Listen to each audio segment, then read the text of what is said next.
Hace tiempo estábamos en la casa de alguien. Estaba ahí una persona que había sido invitada a nuestro Pesaj, que muchos llaman banquete pascual, ese que es en conmemoración a Cristo, pero que nació como profecía de él, en aquella cena de los hebreos esclavos en Egipto.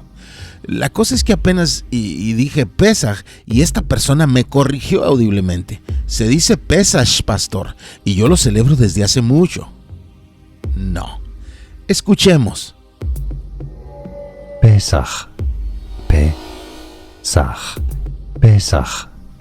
En nuestro idioma no existe la letra que podamos usar para transliterar, una palabra que vamos a repetir varias veces el día de hoy, así que espero que le pongas atención. No existe la letra que podamos usar para transliterar con exactitud la fonética, el cómo se escucha esa última letra hebrea en esa palabra. Y por eso los judíos mismos de habla hispana han utilizado la J desde hace siglos como la que más cercana está al sonido de la letra hebrea. Pero los judíos de habla inglesa han usado más bien lo que acá llamamos che, pero porque fonéticamente esa letra se acerca más al sonido hebreo. La J en inglés muchas veces tiene el sonido de lo que acá sería el de la Y, como en judge, just, joker, etc. Y las con che, especialmente en palabras que vienen del latín o del griego, en inglés se leen como school, echo, mechanic. Ese es el desafío al transliterar algo, encontrar la letra que fonéticamente, la letra cuyo sonido tenga más similitud al original. ¿A dónde voy con esto? Seguro no a evidenciar a alguien porque ustedes ni se imaginaron quién fue. Quería poner en la mesa cómo es que muchos términos se transliteran a otros idiomas y a veces nos confundimos en el proceso. Pero mi punto no está ahí. Quería usar eso para explicar cómo es que con las transliteraciones a veces vienen otros problemas. Mira, comenzamos con Pesaj, ¿no? Ahí nace la fiesta. Significa saltar, también usado como pasar por encima o pasar por alto. Nace en un término en Éxodo 12:13 que la Reina Valera 1960 traduce como pasaré de vosotros. La Nueva Versión Internacional traduce como pasaré de largo y la Biblia de las Américas traduce como pasaré sobre vosotros. Pesaj, saltar. Si no sabías, esa es la razón por la que algunos usan un conejo en esos festejos, por su forma particular de caminar, ¿no? Como saltando. Por eso muchos, aunque son los menos, hacen bien en preferir el término inglés Passover, que significa lo mismo que Pesaj. Pero Pesaj, para la época de Cristo y de los apóstoles, se había transliterado, no se tradujo, se transliteró al griego como Pascha. Y hasta ahí vamos bien. Pero luego pasó al latín como Pascua, pasto, césped, zacate, derivado de pascum, el término latín para referirse a las grandes zonas con pasto. Ese término gramaticalmente ya no tiene relación ideológica con Pesaj. Ahora parece enfatizar los campos verdes, y ya que su festejo es en la primavera, pasó al inglés como Easter, derivado de las fiestas en lenguas anglosajonas que a su vez estaban influenciadas por las lenguas germánicas, y en ambas culturas se veneraba grandemente a la diosa Ostar, que siglos antes llegó desde Mesopotamia, donde se conocía como Ishtar, y de Egipto, donde se conocía como Isis, mencionada en la Biblia como Astarot o Astarte, todas transliteraciones de lengua en lengua. Y lo que comenzó siendo una fiesta en honor al Dios de la Biblia que nos hizo libres, terminó arropando una festividad pagana en honor a una deidad con la que Israel siempre tropezó, como leemos aquí en Jueces 10:6.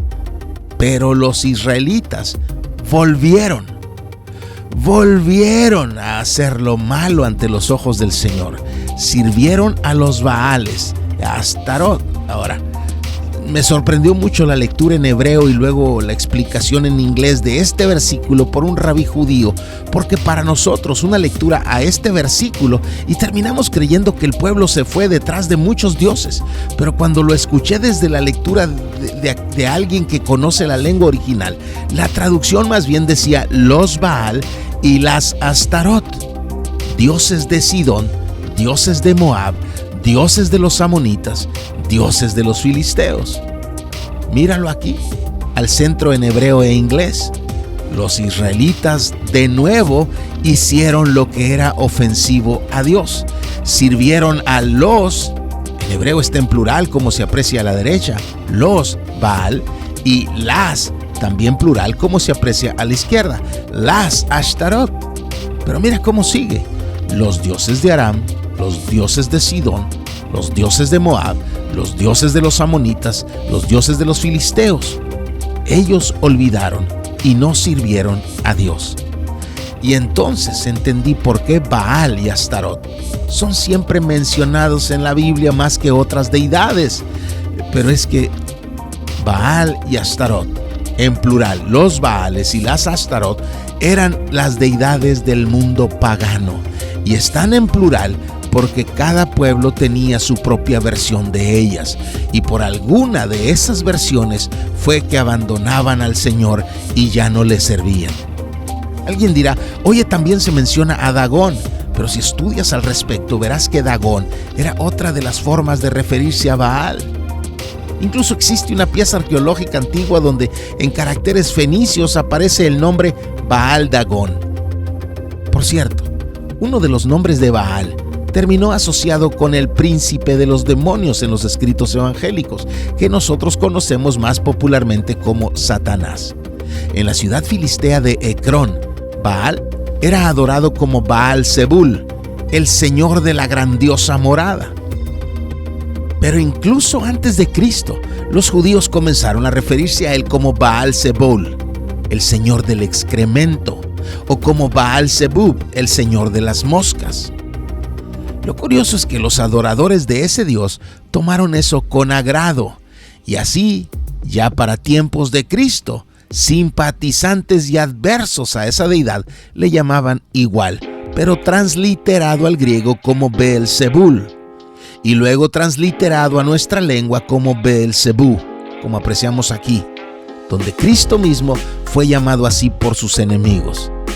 En Mateo 12, Marcos 3 y Lucas 11, Cristo fue acusado de expulsar demonios por el poder de Beelzebú, y en Lucas 11:15 es donde aparece la frase Beelzebú, príncipe de los demonios. Ahora, permítanme explicarles por qué quería llevarlos a través de todo esto. Esas mutaciones históricas del lenguaje no siempre suceden porque sí. Hay una mente malvada usando cada recurso a su disposición para tomar lo que alguna vez nació de determinada manera y convertirlo en algo que ya ni se parece. Por eso, al estudiar sobre la iglesia, prefiero decir eclesía, aunque algunos lo digan eclesia y tampoco está mal. Pero al decir eclesía o eclesia, estamos apuntando al origen de ella más que a su actualidad. En nuestra lengua, que es derivada del latín, influido por el griego donde nació el término original, se nota la relación a pesar de la distancia histórica. Pero en inglés, por la influencia germánica sobre las lenguas anglosajonas, se convirtió a church y no es lo mismo que iglesia. Pero por la influencia anglosajona, desde que el Imperio Romano comenzó a gobernarse desde Germania, la iglesia dejó de ser eclesía o eclesia en latín, dejó de ser gente con una tarea y se convirtió en church, en un lugar donde reunirse. Por eso mi empuje constante para voltear a los términos originales. No porque quiera aburrirlos o pretenda impresionarlos. No, quiero una sola cosa: que nos conectemos con la cultura del principio donde comenzó todo y que caminemos buscando recuperar esa identidad con la que nació la eclesía del Señor.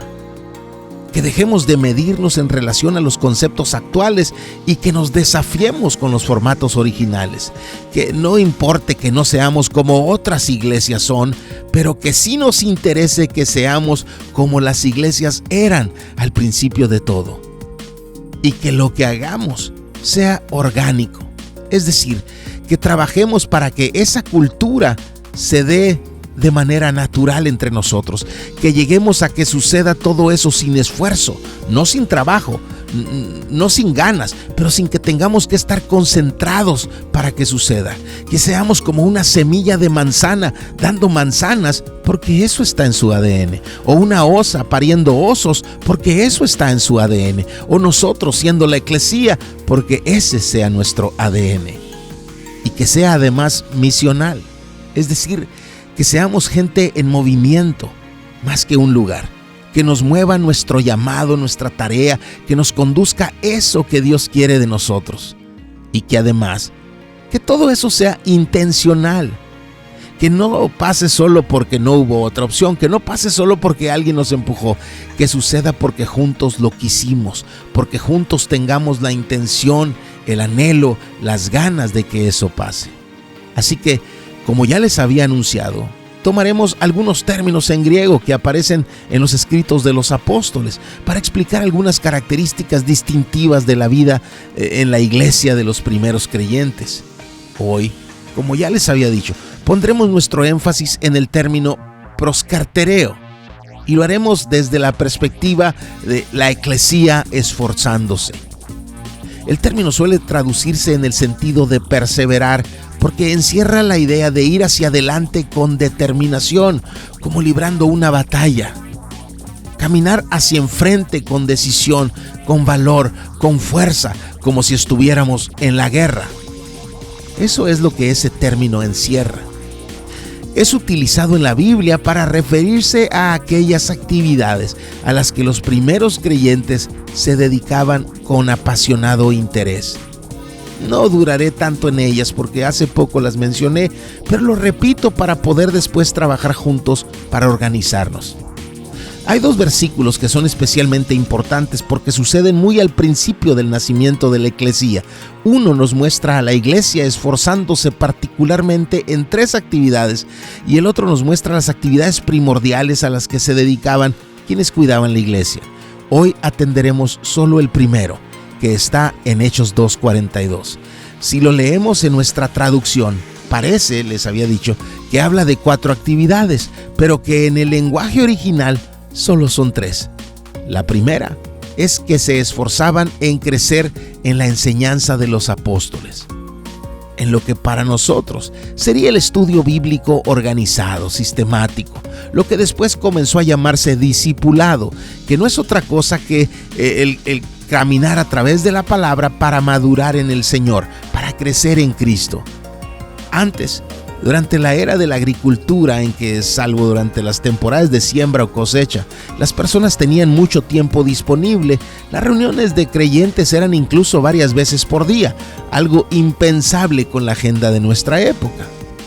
Ahora, si tal cantidad de reuniones fueran un requisito bíblico, a un creyente genuino no le importaría sacrificar la agenda ajetreada para obedecer al Señor, incluso si eso le generara conflictos sociales o problemas económicos. Pero Dios no nos pide eso en la palabra y por ello tenemos la oportunidad de organizarnos según las oportunidades y necesidades nuestras, pero sin desatender nuestro crecimiento sistemático en la palabra hasta alcanzar la madurez cristiana. Debemos perseverar en la enseñanza de los apóstoles y el cómo es tarea de todos como eclesía. Una segunda área en la que la eclesía se abocaba era en la koinonía, en la comunión, en el compañerismo interno. Y en el original se incluye aquí también la idea de comer juntos como parte de esa cercanía. Cuando tenemos nuestros ágapes, esos tiempos que pasamos juntos a las mesas y bromeamos o lloramos y reímos y charlamos, eso es parte de esa área.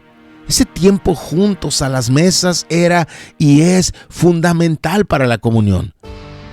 Ese es el partimiento del pan, pero la koinonía no solo vive de pan, también necesita que nos acerquemos más afectivamente y cargar juntos nuestros desafíos y nuestras alegrías. Eso es ser eclesía. Necesitamos alimentar nuestra cercanía emocional y espiritual y el cómo también es tarea de todos como iglesia. Y la tercera área donde debemos esforzarnos es en nuestra vida de oración. No me refiero a reuniones de oración y no porque estén mal, pero esa no es la idea bíblica central. Más bien quisiera que aprendamos más y más a orar en sintonía. Hay iglesias que tienen a alguien que coordina las oraciones. Algunas otras usan algún tipo de foro donde pueden organizarse para orar. Las posibilidades son muchas, pero eso también es tarea de todos como eclesía. ¿Cómo cumpliremos estas 3 áreas? Bueno, nos toca organizarnos, nos toca hablar al respecto. De eso se trata ser eclesía. Por cierto, tenemos abandonada nuestra página de Facebook, al igual que la cuenta de la eclesía en Instagram y en X. ¿Será que debemos desempolvar alguna de ellas para publicar recordatorios o algo? ¿Será que alguno de nosotros podrá colaborar en alguna de ellas? Bueno, ya nos tocará ponernos de acuerdo. Eso hacían las eclesías hace 2000 años.